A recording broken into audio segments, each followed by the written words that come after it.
नमस्कार दोस्तों, very good morning. बहुत बहुत स्वागत है आपका आज की ताजा खबर में। एक नए हफ्ते की शुरुआत आज के इस एपिसोड से हम करने जा रहे हैं। मेनली सारी न्यूज रिजल्ट सेंटर्ड ही है, क्योंकि फ्राइडे सैटरडे को कुछ इंटरेस्टिंग रिजल्ट्स थे जो मेनली न्यूज इवेंट्स है हमारे लिए आज के एपिसोड के लिए।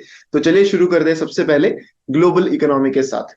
सबसे पहली न्यूज यहाँ पर ग्लोबल इकोनॉमी की ये है कि इसराइल एंड हमास का जो वॉर है, पैलेस्टाइन गाजा स्ट्रिप पर जो चल रहा है, तो यहाँ पर जो सिचुएशन इंटेंसिफाई हो रही है, इससे सारे इन्वेस्टर्स करंटली एज पर है। यानी वो देख रहे हैं कि इससे क्या क्या फर्क हो सकता है। तो इन्वेस्टर्स के पॉइंट ऑफ व्यू से एक एंशियस फेज है जहां पर क्लैरिटी नहीं है कि आगे क्या होने वाला है। इन्वेस्टर्स करंटली यही चीजें देख रहे हैं कि जो कॉन्फ्लिक्ट करंटली चलता आ रहा है मिडिल ईस्ट में भी थोड़ा सा टेंशन एस्केलेट होता हुआ नजर आ रहा है। ऑब्वियसली मिडिल ईस्ट में ही मेनली सारे ऑयल रिजर्व्स है। सो ऑयल के मार्केट पर इसका क्या असर हो सकता है, ये इन्वेस्टर्स देख रहे हैं करंटली। एंड उसी के चलते थोड़ी सी टेंशन यहाँ पर ऑयल के प्राइसेस पर भी नजर आ रही है। 2.9% से ऑयल के प्राइसेस बढ़ गए थे ऑन फ्राइडे, जब लास्ट जो ब्रेंट के फ्यूचर्स थे वो ट्रेड हो रहे थे। सो करंटली अराउंड $90 पर बैरल तक के प्राइसेस पहुंच चुके हैं। जो इसराइल के प्राइम मिनिस्टर है उन्होंने ये कहा है कि इजरायली फोर्सेस ने एक second phase of ground operations चालू कर दिए हैं against the Hamas militants. And ये गाजा स्ट्रिप पर जो वॉर करंटली चलता आ रहा है उसका एक नेक्स्ट फेज उन्होंने यहाँ शुरू कर दिया। तो ये चीजें तुरंत शांत नहीं होने वाली है, ऐसा इन्वेस्टर्स को शायद लग रहा होगा, जिसकी वजह से ऑयल के मार्केट में थोड़ा सा टेंशन नजर आया है। स्पॉट के गोल्ड के रेट्स जो है, जो एक सेफ हेवन प्रोवाइड करते हैं इन्वेस्टर्स को जब भी कोई एक टेंशन बाकी मार्केट्स में होते हो या फिर कोई भी मैक्रो इकोनॉमिक प्रॉब्लम अगर आ रहा हो, तो ऐसे में gold is something that does generally does well.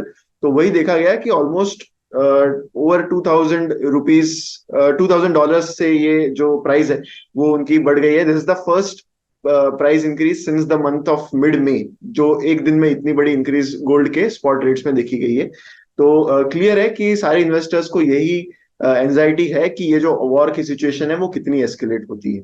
अब बात करते हैं इंडियन इकोनॉमी की, जहां पर एक न्यूज गवर्नमेंट की तरफ से ये आई है कि मिनिमम एक्सपोर्ट प्राइस जो है वो इम्पोज कर दी गई है on onions. The export price is around $800 पर टन, एंड ये इम्पोज होगा टिल 31 दिसंबर 2023।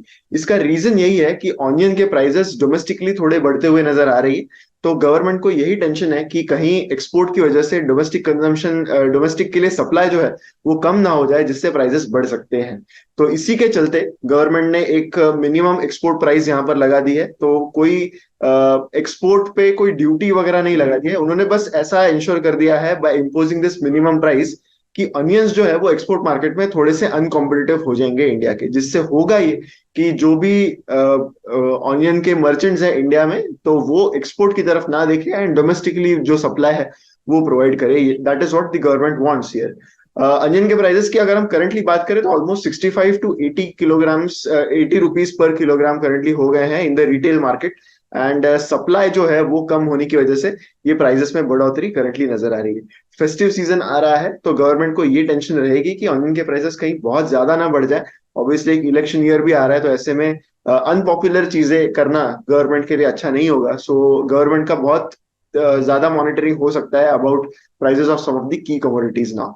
इसी के चलते एक और की कमोडिटी की बात अगर हम करें तो सेंटर का ये एस्टिमेट है कि लगभग 3.79% से राइस का प्रोडक्शन जो है वो कम होगा इस साल एट 106 मिलियन टन। पिछले साल की बात करें तो राइस का प्रोडक्शन 110.5 मिलियन टन हुआ था in the same season. Kharif season का क्रॉप है ये।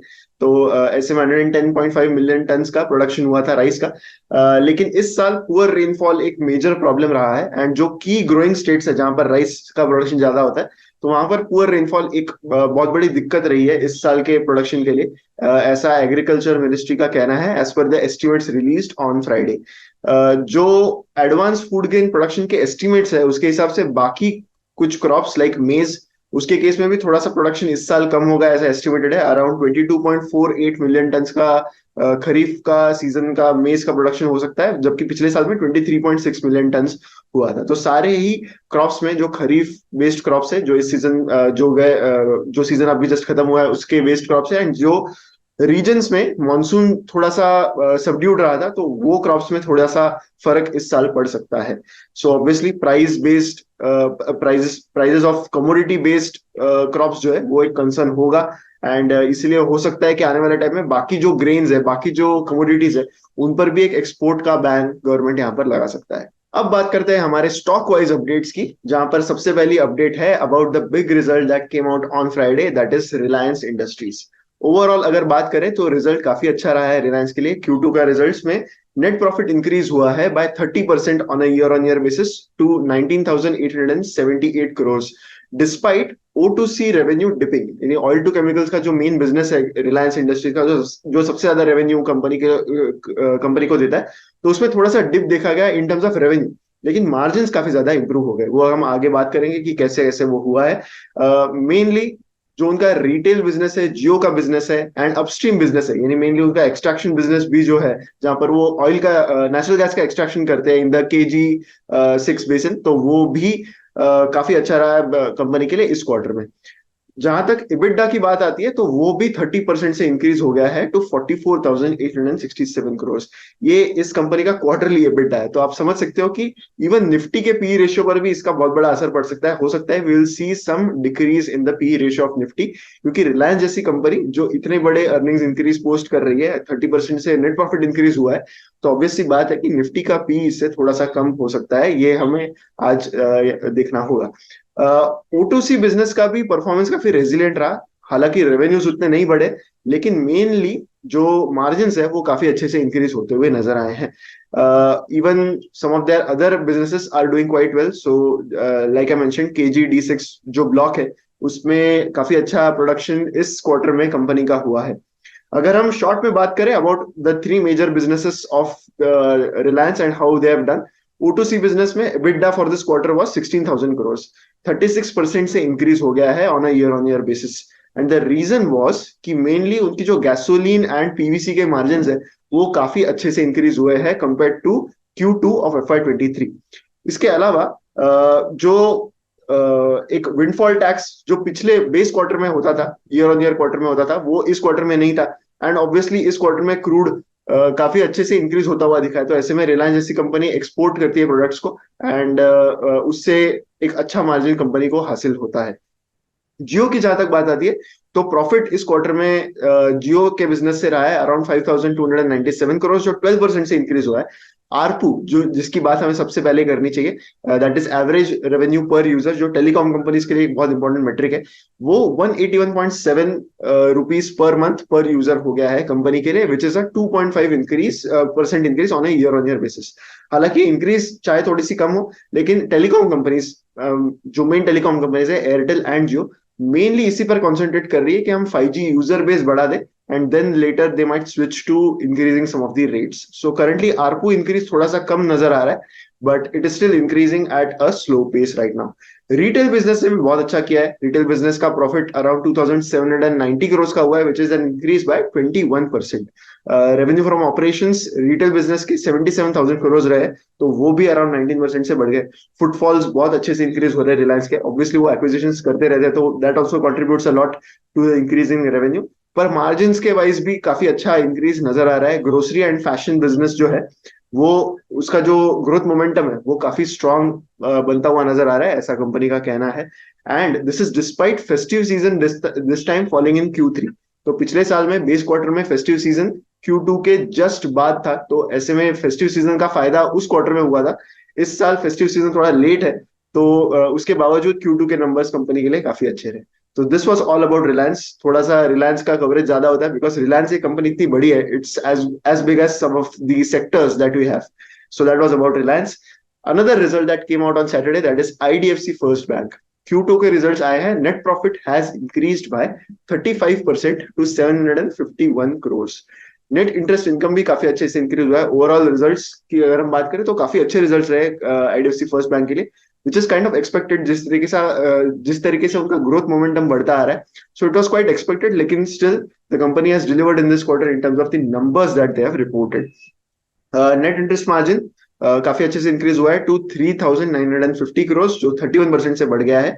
बैंक के डिपॉजिट्स की अगर हम बात करें तो वो 44% से इंक्रीज हो गए हैं to 1.64 lakh crore for Q2।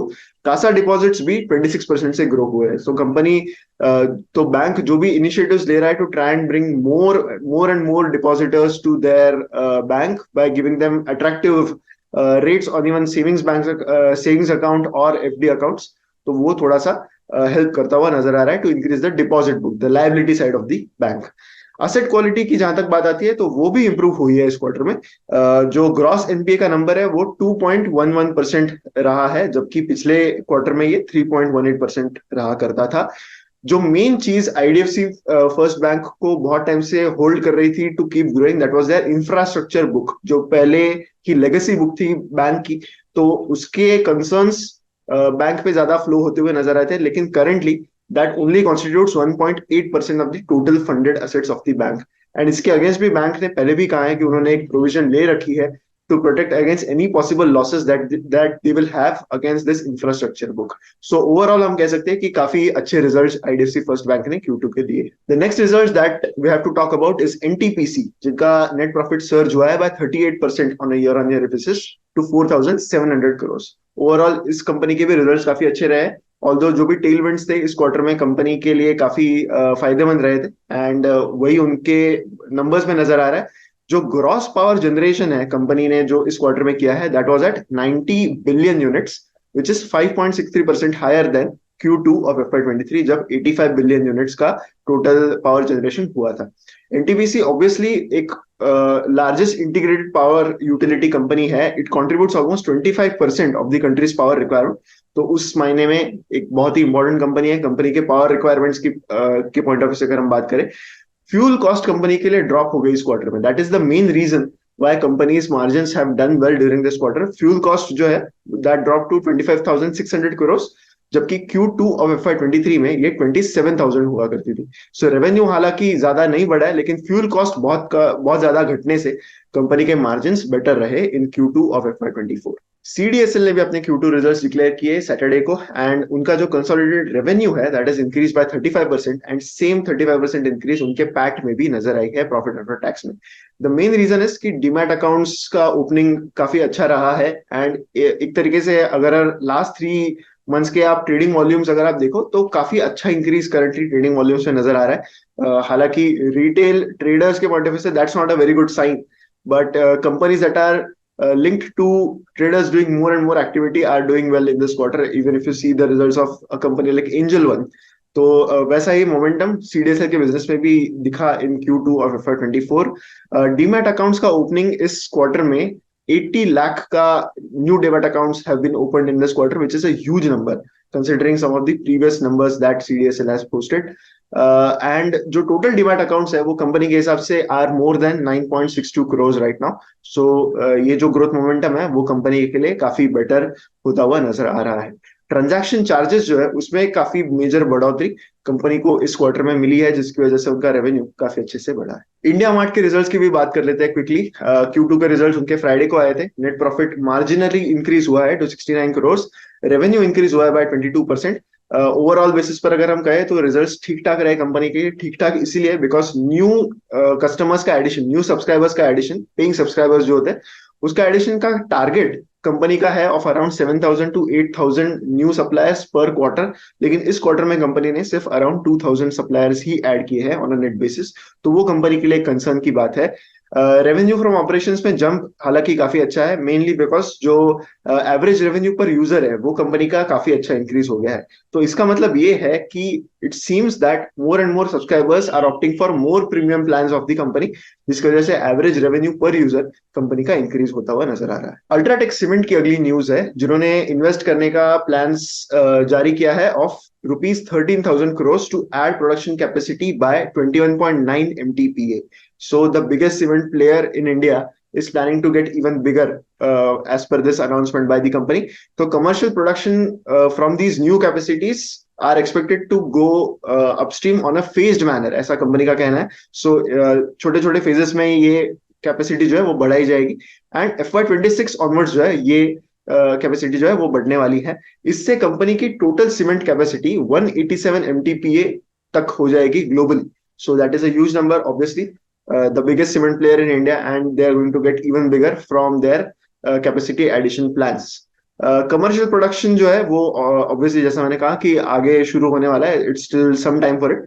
लेकिन अल्ट्राटेक सीमेंट ने पिछले कुछ सालों से, अगर पिछले 6-7 साल की बात करें, तो ऑलमोस्ट 50,000 करोड़ रुपीज उन्होंने इन्वेस्ट किए हैं to support more and more capacity increase for the company, and it remains the biggest player in cement industry, as I already said. And इससे ऑब्वियसली बाकी सीमेंट कंपनीज क्या अपने प्लान्स बताती है. Obviously हर company का अलग अलग प्लान है. Almost every company is doing some capacity addition, but it remains to be seen that how they respond to such aggressive capacity increase by UltraTech cement. अब आते हैं हमारे फाइनल सेक्शन पे, यानी बिलीव इट और not section पर. तो कल मैं एक गूगल के न्यूज के बारे में I came across a news about Google. तो उनके कुछ एंटी ट्रस्ट लॉज के बारे में यूएस में करंटली कुछ कोर्ट के केसेस चल रहे हैं, जिसमें ये फाइंडिंग सामने आई है कि गूगल ने $26.3 बिलियन पे किए हैं just to be the default search engine on mobile phones and web browsers in 2021. ये खुलासा इनके एंटी ट्रस्ट सूट के टाइम पर जो है वो पब्लिक किया गया है, पहली बार ही पब्लिक हुआ है. And majority of this money obviously has gone to Apple, so that Apple के जो सफारी ब्राउजर है उसमें मेन जो डिफॉल्ट सर्च इंजन है वो गूगल हो सके. इसके लिए कंपनी ने काफी बड़ी अमाउंट यहाँ पर पे की है. अगर हम इसको इंडियन रुपीज में कन्वर्ट करें, this is almost 2 lakh crore rupees that Google has paid to mobile phone companies and some of the tech companies, so that उनके फोन में या फिर उनके डिवाइस में डिफॉल्ट ब्राउजर गूगल का सर्च इंजन ही हो. एंड इससे गूगल को और भी जो है एड रेवेन्यू, जो गूगल का एक काफी मेजर सोर्स ऑफ इनकम है, वो उससे और भी बढ़े. उसके लिए गूगल ने इतनी बड़ी अमाउंट जो है वो खर्च की है. तो इससे हमें ये पता चलता है कि गूगल उनके पार्टनर्स को पे कर रहा था, ये बात तो फैक्ट थी ही, पर the amount that they're ready to pay just for a default search engine that Google wants to become, that is quite staggering. So this is not payment to just one company, but obviously बात है कि Apple is going to be the likely recipient of the largest sum out of this money that they have paid. And हालांकि इससे ये बातें सामने आ रही कि जो एंटी ट्रस्ट लॉज के बारे में सूट्स करंटली चल रहे हैं गूगल के यूएस में, अगर आपको याद होगा तो गूगल का सीसीआई यानी कॉम्पिटिशन कमीशन ऑफ इंडिया के साथ भी ऐसे ही सिमिलर चीजों के लिए कुछ फाइंडिंग्स आए थे, जिसमें गूगल को काफी बड़ी अमाउंट पे करनी पड़ी थी. So the thing is about कि एक मोनोपोली पावर जो है वो मनी पावर यूज करके अपनी पोजीशन और भी असर्ट करने की कोशिश कर रही है. ये लॉस के लिए, ये कुछ कॉर्पोरेट लॉस के लिए एक दिक्कत की बात हो सकती है. ऑब्वियसली अगर कोई कंपनी गूगल की कॉम्पिटिटर है तो उनके पॉइंट ऑफ व्यू से something like this being done by Google is quite detrimental to their existence. So obviously बात है कि ऐसे टाइम पर इंडिया में जैसे सीसीआई है, कॉम्पिटिशन कमीशन ऑफ इंडिया, तो वैसे ही सिमिलर लॉस का जो है वो यूसेज आना एक स्वाभाविक सी बात है. तो वो हमें यहाँ पर पता चलता है. अगर हम गूगल के लेटेस्ट अर्निंग्स रिपोर्ट से गूगल सर्च एड बिजनेस की बात करें तो उन्होंने $44 बिलियन का रेवेन्यू कमाया है in the last 3 months, and that is about $165 billion in the last 1 year. So they are earning a lot of revenue from Google search ad business, and इसीलिए they are ready to pay so much amount just to their partners, so that Google search engine becomes the default search engine on their browsers. So that was the believe it or not news for today, and that is the end of today's आज की ताजा खबर. मैं आशा करता हूं कि आपको यह एपिसोड अच्छा लगा होगा. वीडियो लाइक जरूर कीजिए, कमेंट कीजिए एंड शेयर भी कीजिए विद मैक्सिमम पीपल. हमारी वेबसाइट को विजिट करना मत भूलिए. अगर आपको लग रहा है कि हम अच्छा काम कर रहे हैं तो investchennai.in को विजिट करना मत भूलिए. बहुत ही अच्छे पर्सनल फाइनेंस के प्रोडक्ट्स एंड रिसर्च प्रोडक्ट्स आपके लिए वहां पर अवेलेबल है. So do check that out. मिलते हैं अगले वीडियो में. Thank you so much.